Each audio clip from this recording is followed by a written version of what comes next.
Subscribe करें pro music channel को और बेल आइकन को दबाना ना भूलें ताकि आप देख पाएंगे लेटेस्ट वीडियो सबसे पहले।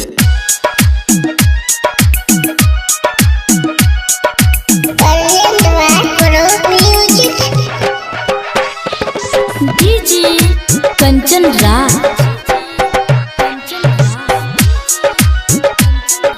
नीम चौक चौसीमा वैशाली।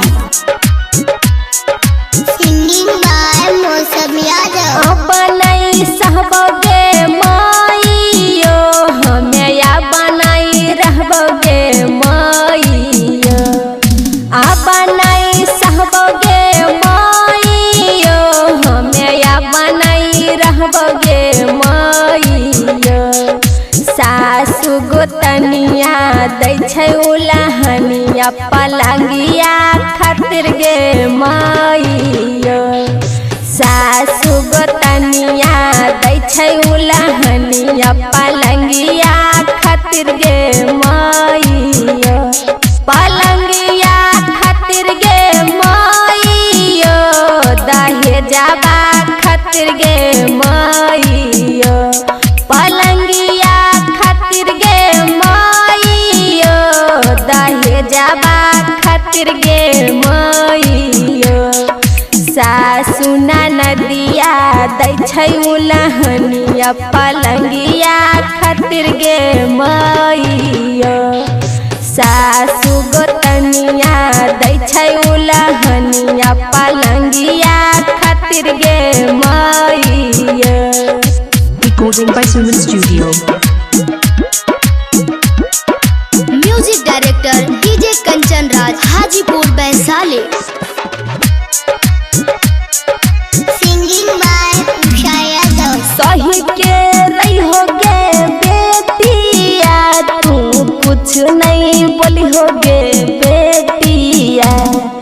सही के रही होगे बेटिया तू कुछ नहीं बोली होगे बेटिया।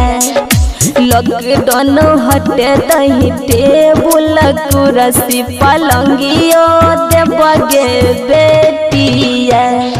लॉकडाउन हटे दही टेबुल कुर्सी पलंगियो देबगे बेटिया। पलंगियो देबगे बेटिया दहेजवा देबगे बेटिया। पलंगियो देबगे बेटिया बिछौना मो देबगे बेटिया। लॉकडाउन हटे दही टेबुल कुर्सी पलंगियो देबगे बेटिया। लॉकडाउन हटे दही टेबुल कुर्सी पलंगिया देबगे बेटिया।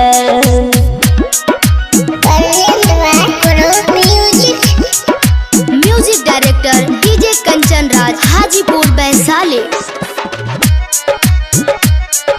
Singing by Mausam Yadav. फिर जगोदर सासु जी हमर फरमाइशियो करेगे माइयो।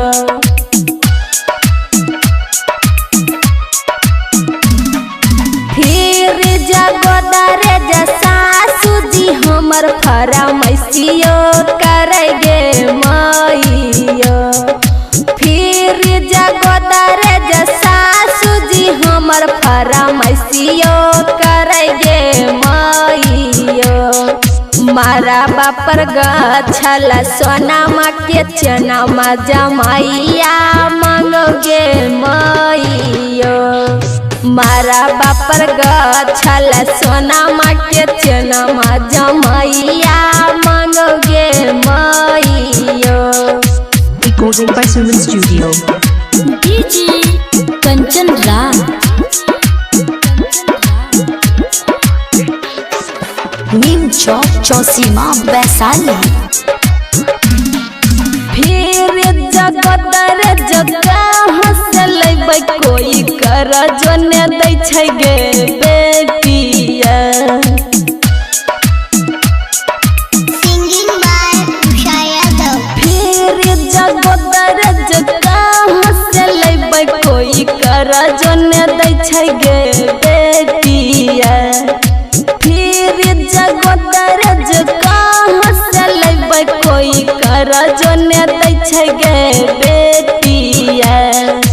लॉकडाउन हटे दही सोनामा के चेनामा जमैया के देबै गे बेटिया।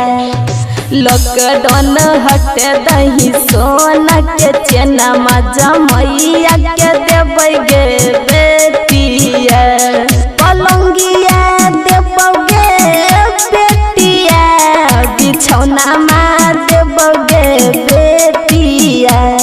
पलंगिया देबै गे बेटिया, दहेजवा देबै गे बेटिया। मरावा पर गछल रहे सोनामा के चेनामा जमैया के देबै गे बेटिया। मरावा पर गछल रहे सोनामा के चेनामा जमैया के देबै गे बेटिया। Recording by Suman Studio.